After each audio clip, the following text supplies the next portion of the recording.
Good morning, Nova Scotia. I'm Dan Budgell. This is your Lighthouse Local for July 25th, 2026. We begin with potential labor disruption at Nova Scotia Power.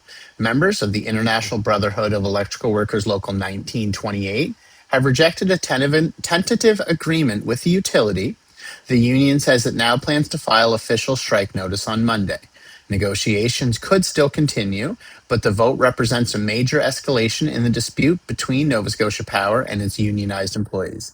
Lighthouse Radio will continue following the situation and any possible effects on customers. In Halifax, a proposed increase in development changes and raising concerns about the cost of building new homes. Halifax Water has applied to the Nova Scotia Regulatory and Appeals Board for a 650% increase in water connection charges for new developments. The application also proposes a 265% increase in wastewater connection charges.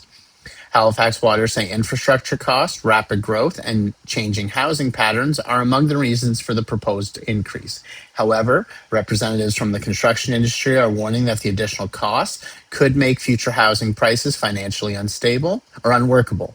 The changes were last updated in 2019. There is also some encouraging news from Mi'kmaq communities around the province. 10 Mi'kmaq communities are now producing renewable electricity following the completion of a solar energy project valued at more than $4.8 million.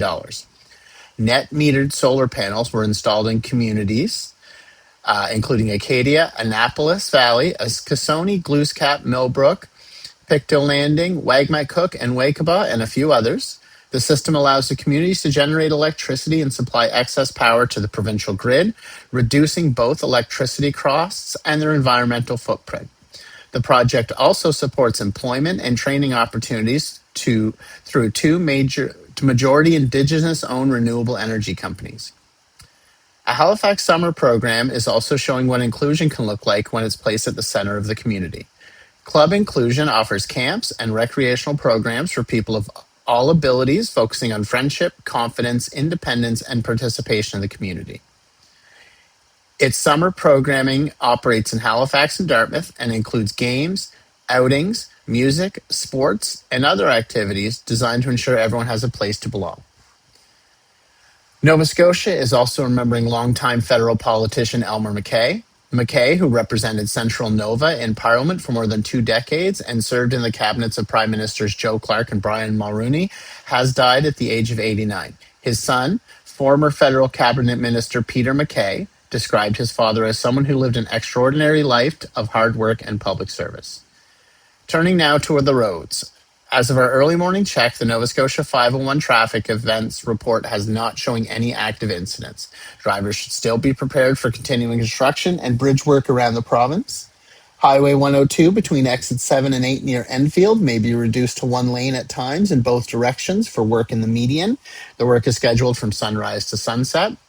Several longer-term bridge closures also remain in place, including the Campbellbrook Bridge on Celtic Drive in Sydney, the Edmund Linz Bridge on Route 311 in Colchester County, and the West River Bridge near New Germany. Give yourself a little extra time, watch for workers, and check 501 before beginning a longer trip. Now here's your Environment Canada weather forecast. It is shaping up to be a bright Saturday across most of Nova Scotia once the morning fog clears. Halifax, the South Shore, Yarmouth, and Guysborough County can expect sunshine with a high near 25 degrees, although temperatures will remain closer to 18 along parts of the coast. The Annapolis Valley, northern Nova Scotia, and much of the interior could reach 29 degrees, with the humidex near 32. Cape Breton will be mainly sunny with a high near 27, but once again will be cooler along exposed coastal areas. The UV index will be high today, so remember the sunscreen if you are spending time outside. Skies will remain clear tonight with fog developing in some areas and temperatures falling to around 12 degrees. In sports, the Halifax Wanderers let a 2-goal lead slip away Friday night at the Wanderers grounds. The Wanderers fell 3-2 to FC Supra de Quebec, with the visitors completing their comeback during the second half.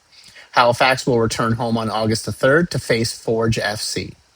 The Halifax Tides are on the road today against Vancouver Rise FC. Kickoff from Swangard Stadium is scheduled for 1 p.m. Pacific time or 5 p.m. here in Nova Scotia. And in baseball, the Toronto Blue Jays rallied 4 runs down Friday night, but were unable to finish the comeback, falling 6-4 to the Boston Red Sox. Okamoto hit a 3-run home run for Toronto, while Dalton Varsho and Vladimir Guerrero Jr. each recorded multiple hits. The team continues their weekend series this afternoon at Fenway Park in Boston. That's your Lighthouse Local for Saturday, July 25th.